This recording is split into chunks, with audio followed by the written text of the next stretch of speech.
Karena kemurahannya kita ada hari ini, dan saya percaya Tuhan akan terus menuntun perjalanan kehidupan kita. Bersama-sama saya akan bacakan firman Tuhan di dalam Matius pasal 24 ayat 12 sampai dengan ayat yang ke-14. Firman Tuhan berbunyi demikian, "Dan karena makin bertambahnya kedurhakaan, maka kasih kebanyakan orang akan menjadi dingin. Tetapi orang yang bertahan sampai pada kesudahannya akan selamat. Dan Injil kerajaan ini akan diberitakan di seluruh dunia menjadi kesaksian bagi semua bangsa. Sesudah itu barulah tiba kesudahannya." Firman Tuhan saya beri judul bertahan sampai akhir. Ada 3 poin penting yang kita perhatikan dari pembacaan kita hari ini. Yang pertama adalah ketekunan di masa sulit. Yesus memperingatkan bahwa iman kita sebagai orang Kristen memang menghadapi ujian. Seperti murid-murid menghadapi banyak tantangan dalam kehidupan mereka ketika mereka mengikut Yesus, ketika mereka dipanggil untuk melayani. Mereka mengalami banyak tekanan, tetapi ketika kita dipanggil oleh Tuhan, kita dipanggil bukan untuk menyerah pada tekanan dan keadaan, tetapi kita dipanggil untuk terus bertahan, mengikut Dia, mengiring Dia sampai langkah yang terakhir.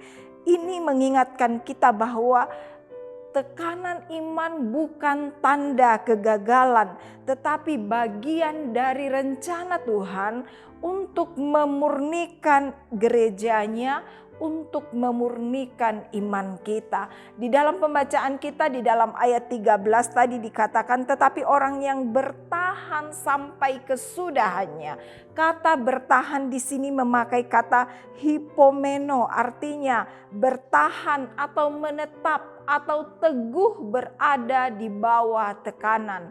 Mungkin situasi kita sama hari ini. Kita sedang berada di bawah tekanan, tetapi tetaplah teguh memegang firman Tuhan. Tetaplah teguh memandang kepada Kristus saja. Kata ini memiliki arti bahwa ketika kita berada di bawah tekanan, hati kita sebagai orang percaya biarlah tetap tertuju kepada Yesus. Bapak Ibu Saudaraku yang dikasihi Tuhan, di dalam Yakobus pasal 1 ayat 12 dikatakan, berbahagialah orang yang bertahan dalam pencobaan, sebab apabila ia sudah tahan uji, ia akan menerima mahkota kehidupan yang dijanjikan Allah kepada barang siapa yang mengasihi Dia. Tetaplah bertahan di dalam keadaan apapun yang kita hadapi hari ini. Karena dikatakan bahwa apabila kita sudah tahan uji, ada mahkota kehidupan yang dijanjikan, yang akan kita terima di dalam kehidupan kita. Hal yang kedua yang kita perhatikan dalam pembacaan kita adalah jangan suam. Dikatakan dalam pembacaan kita di ayat 12 bahwa dan karena makin bertambahnya kedurhakaan, maka kasih kebanyakan orang akan menjadi dingin. Di dunia ini hari-hari ini banyak kejahatan yang sepertinya sebelumnya kita tidak pernah dengar dan itu terdengar. Ya itulah bukti bahwa hari-hari ini kejahatan makin bertambah-tambah. Tapi biarlah kasih kita di dalam Tuhan tidak semakin dingin, tetapi kasih kita sebagai orang percaya makin bertambah-tambah. Jangan seperti jemaat Laodikia yang dimuntahkan oleh Tuhan karena mereka suam-suam kuku. Hari-hari ini kita tingkatkan pengenalan kita. Kita tingkatkan kasih kita kepada Tuhan. Hal yang ketiga yang kita perhatikan dalam pembacaan kita adalah janji keselamatan adalah satu hal yang pasti. Dikatakan tetapi orang yang bertahan pada kesudahannya akan selamat. Janji ini adalah janji yang pasti.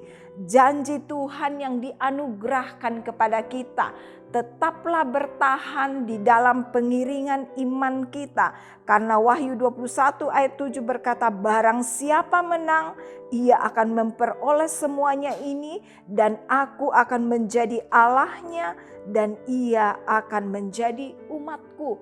Orang menang akan memperoleh janji keselamatan itu, kata firman Tuhan. Oleh sebab itu dalam kehidupan kita sehari-hari selalu ada tantangan iman di sekeliling kita. Selalu ada persoalan yang kita hadapi. Tetapi tetaplah memiliki iman seperti Daniel, sekalipun dipaksa untuk menyembah patung yang disediakan oleh raja, dia tetap teguh tidak mau menyembah patung itu. Dan berikutnya, jaga iman kita di masa yang sulit. Jangan memiliki nafsu yang rendah seperti Esau, hanya karena sepiring semangkuk kacang merah dia menjual keselamatannya. Bapak Ibu Saudara, tetaplah bertahan sampai akhir. Di era seperti ini kita tidak bisa menutup mata, ekonomi sulit, konflik sosial terjadi di mana-mana.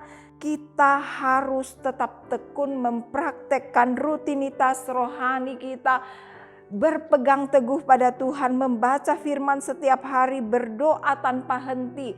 Dan mari Bapak Ibu, mari kita bantu sesama kita juga untuk tetap bertahan sampai akhir.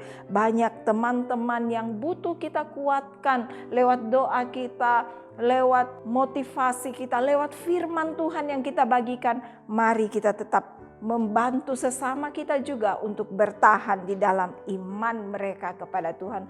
Hari ini firman Tuhan kembali mengingatkan kita, mari kita bertahan sampai akhir, karena orang yang bertahan sampai akhir akan selamat, kata firman Tuhan. Mari kita datang kepada Tuhan.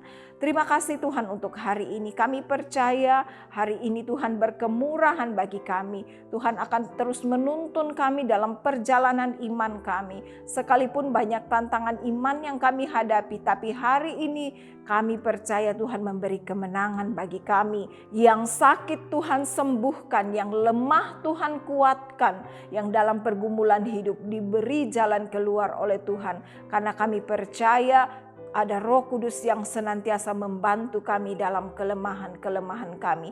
Terima kasih Tuhan, kami jalani hari-hari hidup kami dengan penuh ucap dan syukur dalam nama Tuhan Yesus Kristus. Haleluya. Amin.